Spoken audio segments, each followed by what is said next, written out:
What's up, guys? Thanks for coming back again this week. Today we're going to be making a Christmas ornament, blown bulb Christmas ornament.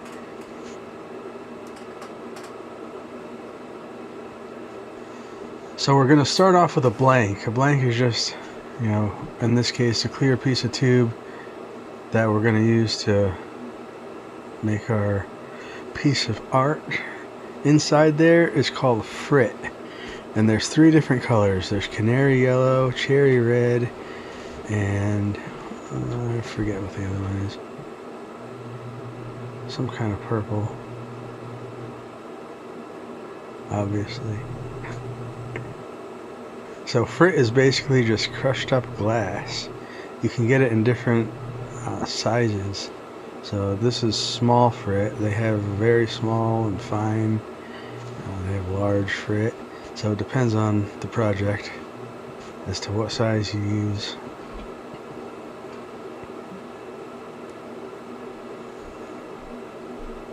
So we're basically just going to work our way down this blank and heat up that frit and that glass so it all melts together. Every now and then I'll bring it to that L marker just to kind of keep it centered.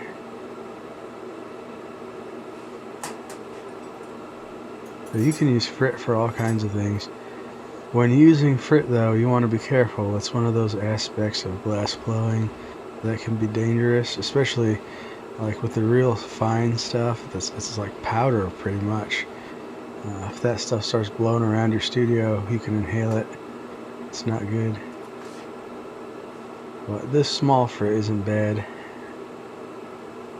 And as long as you have good ventilation, you're good either way. So I used a punty, that piece of glass in my right hand that I attached on there with a cold seal.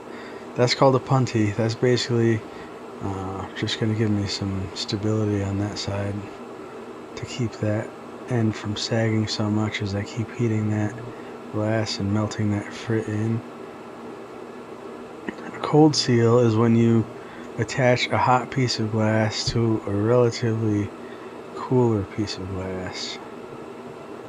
They're used for temporary attachments, something that's going to come off later, but will stay attached for the moment. So as you heat up tube, it has a tendency to want to sag, and if the top touches the bottom or any of those walls touch, it's a real pain to fix. So as I heat all that frit in, I'm now starting to blow it out as I work my way back up. And you can't see it really in this video, but I have a hose in my mouth, and that hose goes to a 90-degree swivel that's attached in my left hand to that tube.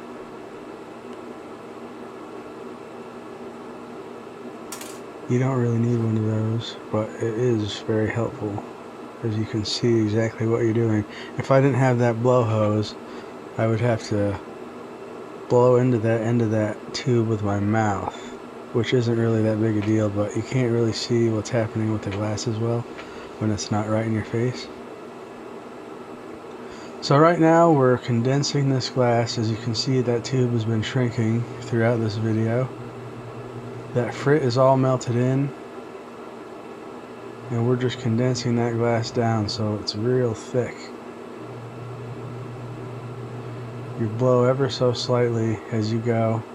If you blow too much, or if you blow into that tube while it's in the flame, it'll easily blow out a hole in that glass, which, if that's what you're trying to do, that's good, but it's not what we're trying to do here. We want to keep this all solid.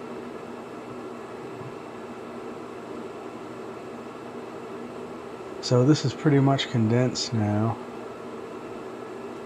I'm trying to get real good even heat into this piece before we blow it out. And this is just going to be a bulb, like a spherical ornament. Merry Christmas, by the way, if I don't get another video out before then. It's been a rough year, but there's so many positive people out there. If you don't know where they are, look for them, you'll find them. It's important to stay positive, even when everything's not perfect. Speaking of not perfect, this first attempt, as I blow this out, it's not quite spherical, so I end up condensing it back down and doing it again. But it's good practice, and I didn't want to cut it out of the video because in glass blowing, being able to correct your mistakes is just as important as knowing what steps to take to make these things.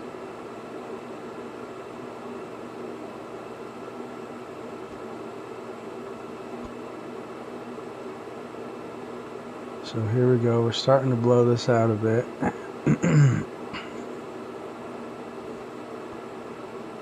Want to take it nice and slow. Sometimes when you blow it out, even if it's a perfect circle, the wall thickness isn't uniform throughout the ball, and you have to just melt it back down, condense it back down, and do it again.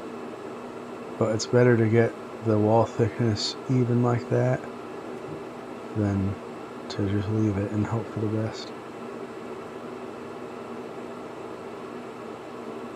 So we're blowing this out now.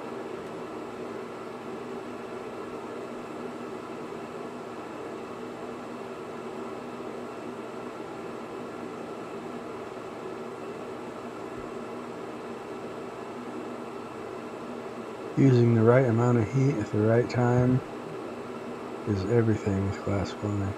So now you can see it's not quite spherical like I wanted it. So we're going to just condense it back down.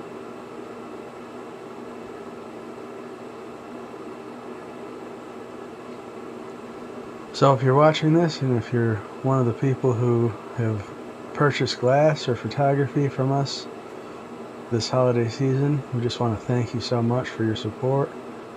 We're a small business. This is actually a side business, and I do it mostly because I enjoy it so much. But we do appreciate your orders. Remember, we do custom orders too, so you can contact us if you have anything in particular. Someone just picked up our Grinch that we made. That was a lot of fun. Maybe next season we'll do a next Christmas season we'll do a video on making a glass Grinch. So this ball is condensed back down a bit, and now we're blowing it back out, and this looks good. As you can see, that's pretty round. See, all that frit is melted in there, and you really can't tell what the finished color is going to be until it cools down a while in the kiln. But you can see there that frit does some pretty wild stuff. So right now I'm going to cold seal my punty to the bottom of that bulb, so then we can work on making the neck, so we have something to hang it from. Again, these are made from borosilicate glass. Very great anti-shock resistant glass. I've actually dropped some of these ornaments and they didn't break, so that just gives you an idea as to their strength. So right now we're just going to heat that neck. Now, because there's no hole in this ornament, if we put too much heat on the top of that ornament, it's going to end up trying to suck itself, that glass is going to suck itself into that bulb, which we don't really want.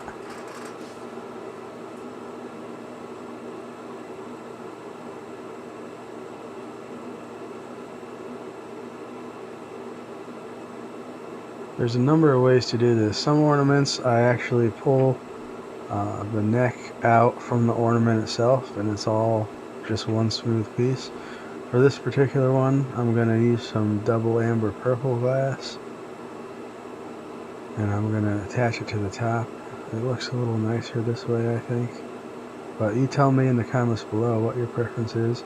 Check out our website. We'll have a couple of these up if they don't sell out first. www.filmandfire.com. So that bulb is done now. We're just going to pull out this neck.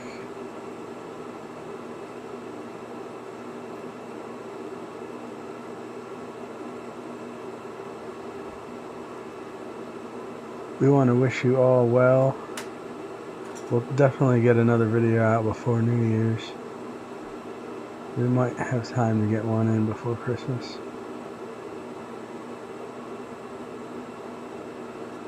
That tungsten pick is one of my most used tools.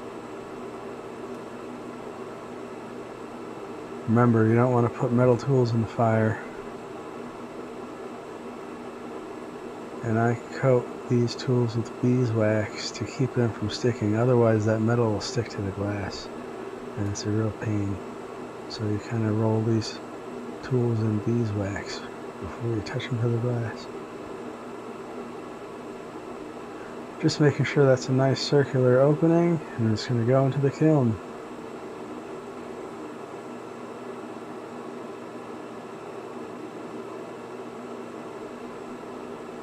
I appreciate you guys. Thanks again for watching.